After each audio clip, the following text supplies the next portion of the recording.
Iran पिछले करीब 20-25 दिन से उबल रहा है। देश के सर्वोच्च धार्मिक नेता अयातुल्लाह अली हुसैनी खमेनेई के खिलाफ लाखों लोग सड़क पर हैं।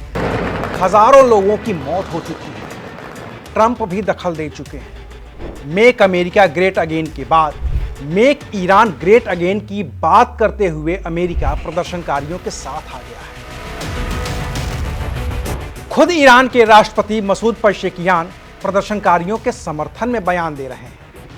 इसके बावजूद ईरान में कोई तख्ता पलट नहीं हो पाया है और अभी दूर दूर तक इसके आसार भी नजर नहीं आ रहे हैं। तो सवाल है कि क्यों? आखिर ईरान में अयातुल्लाह अली खमेनेई के खिलाफ चल रहा प्रदर्शन इतना घातक क्यों नहीं हो पा रहा कि खमेनेई को झुकना पड़े?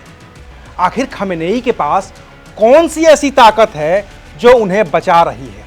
और आखिर 1979 में वो कौन से हालात थे कि ऐसे ही प्रदर्शनों में शाह रजा पहलवी का तख्ता पलट करके अयातुल्लाह रुहुल्लाह खुमैनी ने ईरान में इस्लामिक क्रांति कर दी थी? आखिर तब में और अब में क्या फर्क है? चलिए इसको विस्तार से समझने की कोशिश करते हैं। नमस्कार, मैं हूं अविनाश और आप देख रहे हैं एबीपी लाइव।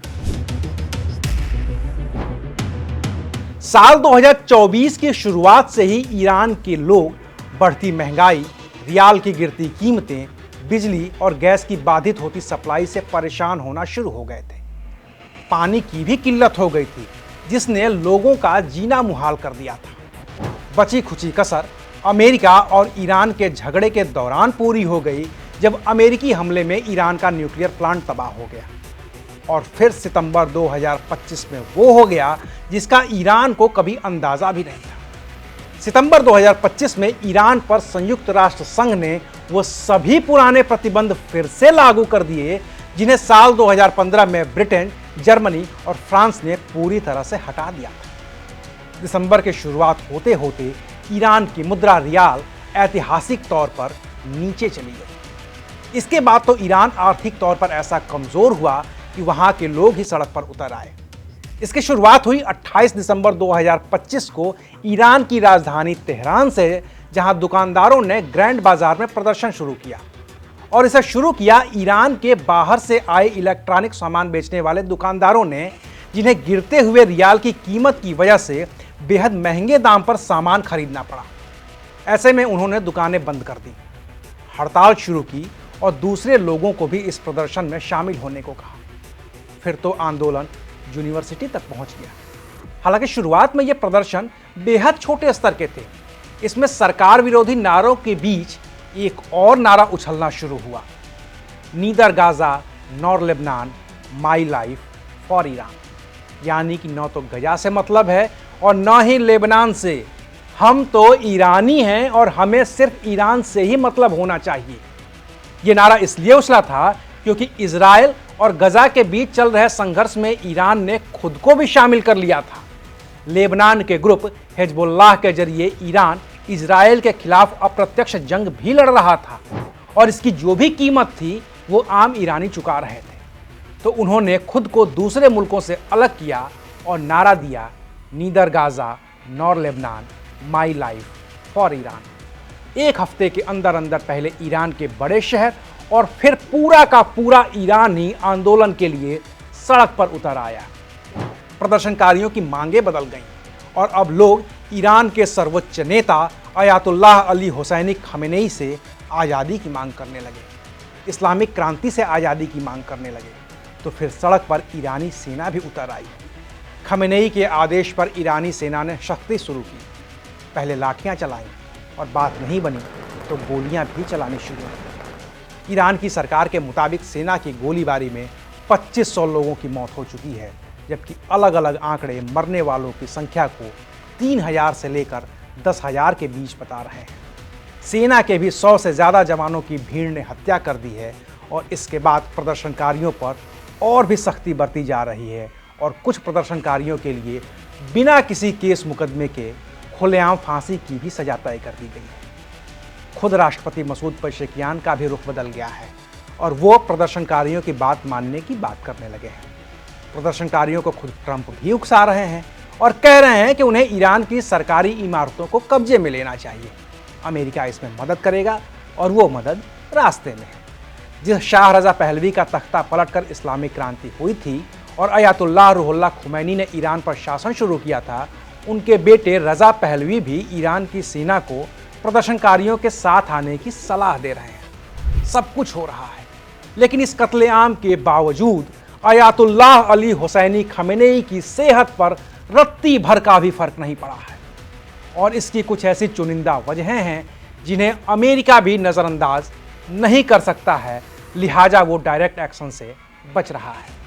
नंबर 1, ईरान के अंदर प्रदर्शनकारियों का नेता कौन? यही सबसे बड़ा सवाल है जिसका जवाब न मिल पाने की वजह से अयातुल्लाह अली हुसैनी खमेनेई की सेहत पर कोई फर्क नहीं पड़ रहा है, क्योंकि ईरान के प्रदर्शनकारियों के नेता ईरान के अंदर भी हैं और ईरान के बाहर भी, और उन दोनों के बीच कोई तालमेल नहीं है। जहां प्रदर्शन हो रहे हैं यानी कि ईरान में, वहां इन्हें कौन लीड कर रहा है कोई नहीं जानता। अगर खमेनेई सत्ता छोड़ भी देते हैं तो इन प्रदर्शनकारियों में ऐसा कौन है जो ईरान की सत्ता को संभालेगा, कोई नहीं जानता। और इसकी वजह यह है कि ईरान में जब भी प्रदर्शन हुए हैं और किसी ने उनका नेता बनने की कोशिश की है, उसे ईरान की सरकार ने ऐसा कुचला है कि वो कभी उभर नहीं पाया। उदाहरण के तौर पर जून 2009 में जब ईरान में तत्कालीन राष्ट्रपति महमूद अहमदीनेजाद की जीत के ठीक बाद प्रदर्शन शुरू हुए, तो उस प्रदर्शन के नेता बने थे मीर हुसैन मुसावी। मुसावी पहले भी ईरान के लंबे वक्त तक प्रधानमंत्री रह चुके थे और 2009 के चुनाव में वो खुद राष्ट्रपति पद के उम्मीदवार भी थे। लेकिन मुसावी जब चुनाव हार गए तो उन्होंने चुनावी नतीजों को मानने से इनकार कर दिया। जब इसके खिलाफ प्रदर्शन शुरू हुए तो वो उस प्रदर्शन के नेता बन गए और फिर फरवरी 2011 में उन्हें हिरासत में ले लिया गया। उन्हें उनके घर में नज़रबंद कर दिया गया और तब से लेकर आज तक वो उस नज़रबंदी से बाहर नहीं आ पाए हैं। इस आंदोलन के एक और नेता थे मेहदी करौबी। उन्होंने भी चुनावी नतीजे मानने से इनकार कर प्रदर्शन में भाग लिया था। 2011 में उन्हें भी घर में नज़रबंद किया गया। तो 14 साल के बाद अभी मार्च 2025 में ईरानी सेना ने उनकी नज़रबंदी हटाई है। ये दोनों ही उदाहरण इस बात के गवाह हैं कि अगर अभी ईरान में चल रहे प्रदर्शन में कोई भी नेता बनकर उभरा तो उसका भी हश्र वही होगा जो मुसावी का हुआ या जो करौबी का हुआ। इसलिए आंदोलन सब कर रहे हैं, लोग जुट भी रहे हैं नेटवर्किंग के जरिए। इंटरनेट बैन है तो भीड़ अलग अलग समूहों में जुट रही है। छात्रों के समूह हैं, कारोबारियों के समूह हैं, दुकानदारों के समूह हैं, सब छोटे छोटे ग्रुप्स बनाकर सड़क पर उतर तो रहे हैं। भीड़ बड़ी हो भी रही है, लेकिन कोई नेता नहीं है। गेमिंग ऐप डिस्कॉर्ड के जरिए भी लोग एक दूसरे से कनेक्ट करके आंदोलन में शरीक हो गए हैं, लेकिन इनका कोई एक सर्वमान्य नेता नहीं है। लिहाजा अयातुल्लाह खमेनेई को कोई फर्क ही नहीं पड़ रहा है कि आंदोलन हो रहा है कि नहीं हो रहा है। दूसरा अहम सवाल कि ईरान के बाहर प्रदर्शनकारियों का नेता कौन है, और इस सवाल का भी कोई ठीक जवाब किसी के पास नहीं है। हाँ, एक नाम है जो मीडिया और सोशल मीडिया के जरिए ईरान के लोगों से संवाद कर रहा है। वो नाम है रजा पहलवी का। रजा पहलवी ईरान के सुल्तान रहे रजा शाह पहलवी के बेटे हैं। 1979 में जब इस्लामिक क्रांति हुई तो आंदोलन के दौरान यही रजा शाह पहलवी ईरान छोड़कर भाग गए थे। उस वक्त रजा पहलवी अमेरिका में थे और लड़ाकू जहाज उड़ाने की ट्रेनिंग ले रहे थे। उनके पिता के तख्ता पलट के बाद ही अयातुल्लाह खुमैनी ने ईरान पर अपना शासन शुरू किया था। रजा पहलवी इन्हीं रजा शाह पहलवी के बेटे हैं जो अमेरिका में निर्वासित जीवन जी रहे हैं। वो अमेरिका में रहकर ही ईरान नेशनल काउंसिल चला रहे हैं। अमेरिका भी रजा पहलवी को चाहता है और रजा को इजराइल का भी समर्थन है, लेकिन अभी तय नहीं है कि अगर खमेनेई शासन का अंत होता है तो ईरान में राजशाही की वापसी होगी और रजा पहलवी ही नहीं राजा बनेंगे या कुछ और होगा। खुद अमेरिकी राष्ट्रपति ट्रंप को भी रजा पहलवी के नेतृत्व पर यकीन नहीं है, क्योंकि ईरान में जो रिपब्लिकन और लेफ्ट ग्रुप्स हैं वो खमेनेई के साथ साथ रजा पहलवी की भी मुखालफत कर रहे हैं। बाकी रजा पहलवी की इजराइल से नज़दीकियां भी किसी से छिपी नहीं हैं और ये भी उनके खिलाफ काम करती हैं। ऐसे में अभी अयातुल्लाह हुसैनी खमेनेई खुद के लिए रजा पहलवी को किसी मुसीबत के तौर पर नहीं देख पा रहे हैं और निश्चिंत हैं। तीसरा सवाल, ईरान के मुजाहिदों का नेता कौन है? ईरान में मुजाहिदों का भी एक संगठन है और उसका नाम है पीपल्स मुजाहिदीन ऑर्गेनाइजेशन। इसका पर्शियन नाम है मुजाहिदीन खल्क। शॉर्ट फॉर्म में इसको एमईके या एमकेओ भी कहते हैं। ये ईरान की वो वामपंथी संस्था है जिसने 1979 में भी शाह रजा पहलवी के खिलाफ हुए आंदोलन में बमबाजी की थी।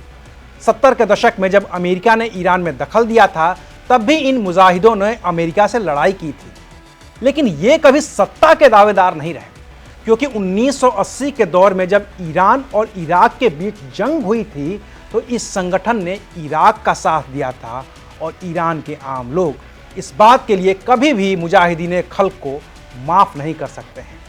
इस ग्रुप के नेता रहे हैं मसूद रजावी, जो ईरान से निर्वासित होकर पहले फ्रांस और फिर इराक चले गए थे। पिछले 20 साल से वो कभी नजर नहीं आए हैं। हाँ, उनकी पत्नी मरियम रजावी ईरान को लेकर एक संगठन चला रही हैं और उसे कहा जा रहा है नेशनल काउंसिल ऑफ रेजिस्टेंस, लेकिन इनकी पहुंच फ्रांस और अल्बानिया जैसे पश्चिमी देशों तक ही सीमित है। ईरान में कोई बड़ा प्रभाव नहीं है। बाकी तो और भी छोटे छोटे समूह हैं जो विरोध प्रदर्शन में शामिल हैं या पहले भी शामिल होते रहे हैं, लेकिन पैन ईरान उनकी ऐसी कोई स्वीकार्यता नहीं है कि अयातुल्लाह अली खामेनेई को उनसे कोई खतरा होगा। जैसे 2022 में जब ईरान में हिजाब वाले विवाद में ईरानी पुलिस ने महसा अमीनी की हत्या कर दी, तो उसके बाद ईरान के बाहर बैठे ईरानी लोगों ने एक मोर्चा बनाया और नाम दिया secular democratic Republican in Iran. इस मोर्चे ने धर्म और राज्य को अलग करने की वकालत की, स्वतंत्र चुनाव करवाने की वकालत की, एक निष्पक्ष न्यायपालिका और मीडिया स्थापित करने की वकालत की। लेकिन ईरान के लोगों ने ही इस मोर्चे को मान्यता नहीं दी और ये मोर्चा कुछ नहीं कर पाया।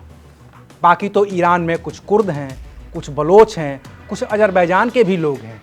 इनका सबका अपना अपना समूह है, लेकिन ये इस हैसियत में नहीं है कि ईरान की सत्ता पर इनका दखल हो। नतीजा वही, खामेनेई इनकी ओर से भी निश्चिंत है। अब रहा सवाल कि 1979 में ऐसा क्या हुआ था कि आंदोलन शुरू होने के कुछ ही दिनों के बाद शाह को भागना पड़ा था और ईरान में तख्ता पलट हो गया था। तो हुआ यह था कि उस वक्त भले ही अयातुल्लाह रुहुल्लाह खुमैनी निर्वासित जीवन जी रहे थे, लेकिन क्रांति के वो इकलौते नायक भी थे जिनको लेकर ईरान में कोई दो राय नहीं थी। बाकी दूसरी बड़ी वजह सुल्तान मोहम्मद रजा शाह पहलवी की सेहत भी थी, जिसकी वजह से उनकी सक्रियता कम हो गई थी। उन्हें तब कैंसर था और इलाज के लिए उन्हें बार बार ईरान छोड़कर जाना पड़ता था। बीच प्रदर्शन के दौरान रजा शाह पहलवी इलाज के लिए विदेश चले गए। इसकी वजह से आंदोलन को कुचलने की कोई गंभीर कोशिश नहीं हुई। ईरान की जो पुलिस थी वो सामाजिक व्यवस्था बना रही थी, जो सेना थी वो बॉर्डर की सुरक्षा में लगी हुई थी। बस शाह का जो खुफिया संगठन था सावाक, वही आंदोलन को कुचलने की इकलौती कोशिश कर रहा था, लेकिन वो प्रभावी नहीं था। और जब शाह विदेश चले गए तो फिर किसी ने भी इस आंदोलन को दबाने की कोशिश नहीं की। सबको सिर्फ अपनी अपनी पड़ी थी। सुरक्षा बलों के अधिकारी भी सिर्फ अपना फायदा नुकसान देख रहे थे। और फिर वही हुआ जो होना था। खुमैनी जब तेहरान में वापस आए तो लाखों लोगों का हुजूम जुट गया और ईरान में शाह का तख्ता पलट हो गया। वहीं अलग अलग देशों से मदद मांगते जा रहे रजा शाह पहलवी मिस्र में कैंसर की वजह से जिंदगी की जंग हार गए। जबकि उम्र दराज होने के बावजूद अयातुल्लाह अली हुसैनी खामेनेई की पकड़ न सिर्फ खुफिया तंत्र बल्कि सेना और पुलिस पर भी बरकरार है। 1979 की इस्लामिक क्रांति के बाद ईरान में व्यवस्था ही ऐसी बनाई गई कि सेना की पूरी ताकत सर्वोच्च धार्मिक नेता यानी कि अली खामेनेई के दफ्तर में ही केंद्रित हो गई। इसको और पुख्ता बनाने के लिए ईरान की सेना के समानांतर बाकायदा एक नई फोर्स बनाई गई और इसका नाम रखा गया IRGC यानी कि इस्लामिक रिवॉल्यूशनरी गार्ड्स कोर। इस फोर्स में अभी तकरीबन 1.5 लाख जवान हैं। इनका इकलौता काम इस्लामी क्रांति की विचारधारा और खामेनेई शासन व्यवस्था की सुरक्षा है। ये फोर्स सिर्फ अयातुल्लाह अली खामेनेई के प्रति ही जवाबदेह है, तो वो खामेनेई को बचाने के लिए हर तरह की हिंसा कर रही है। ईरान के दूसरे सुरक्षा बल भी शासन के प्रति पूरी तरह से वफादार हैं। एक और जो फोर्स है ईरान में, उसका नाम है बसीज मिलिशिया। इसके पास भी लाखों की फोर्स है और यही फोर्स प्रदर्शनकारियों पर सबसे ज्यादा बर्बर तरीके से हमला कर रही है। बाकी सबसे बड़ी बात तो यह है कि अयातुल्लाह अली खमेनेई के पास रजा शाह पहलवी की तरह देश छोड़कर भागने का कोई ऑप्शन भी नहीं है, क्योंकि अयातुल्लाह अली खमेनेई न सिर्फ ईरान की नुमाइंदगी करते हैं बल्कि वो इस्लाम के एक बड़े वर्ग शिया के भी नुमाइंदे हैं। जिस रुहुल्लाह खुमैनी की जगह अयातुल्लाह अली हुसैनी खमेनेई ने ली है, उन्होंने इस्लामिक क्रांति के जरिए ईरान की सत्ता हासिल की थी। अगर अयातुल्लाह अली हुसैनी खमेनेई ईरान को इस बीच मझधार में अपनी जान बचाने के लिए छोड़कर जाते हैं तो फिर पूरे इस्लामिक वर्ल्ड में एक अलग मैसेज जाएगा और शिया सुन्नी के बीच बटे इस्लामिक जगत में फिर से ये बात होने लगेगी कि शिया मुस्लिम का जो नेता खुद को इस्लाम का भी नेता बताता था, जो खुद को ईरान का रहबरे इनकलाब कहता था, वो जंग छोड़कर भाग गया है। उम्र के आखिरी पड़ाव में जब अयातुल्लाह अली हुसैनी खमेनेई 86 साल के हो चुके हैं तो वो अपने माथे पर ऐसा दाग चस्पा करना नहीं चाहते हैं। ऐसे में जंग की सूरत में भी अयातुल्लाह अली हुसैनी खमेनेई इतिहास में दर्ज होने के लिए भागने की बजाय शहादत देना ही पसंद करेंगे, और यही वो कह भी रहे हैं, भले ही वो इसकी वजह न बता रहे हैं। इसलिए उम्र के इस पड़ाव पर आकर भी वो अमेरिकी धमकी के आगे नहीं झुक रहे हैं। वो कह रहे हैं कि ईरान जंग के लिए तैयार है और इस जंग में वो अपनी शहादत देने के लिए भी तैयार है। लेकिन इतनी बयानबाजी के बाद भी ट्रंप सीधे ईरान में दखल नहीं दे रहे हैं। वो इंतज़ार कर रहे हैं, इस बात का इंतज़ार कि अगर खमेनेई खुद से चले गए या जंग में वो मारे भी गए तो उनकी जगह लेगा कौन, क्योंकि खमेनेई का आखिरी दिन ईरान के इस्लामिक गणराज्य होने का भी तो आखिरी दिन होगा, और उसके बाद ईरान का क्या होगा इसे तय किए बिना ट्रंप अभी खुद को ईरान से दूर ही रखने की कोशिश करेंगे।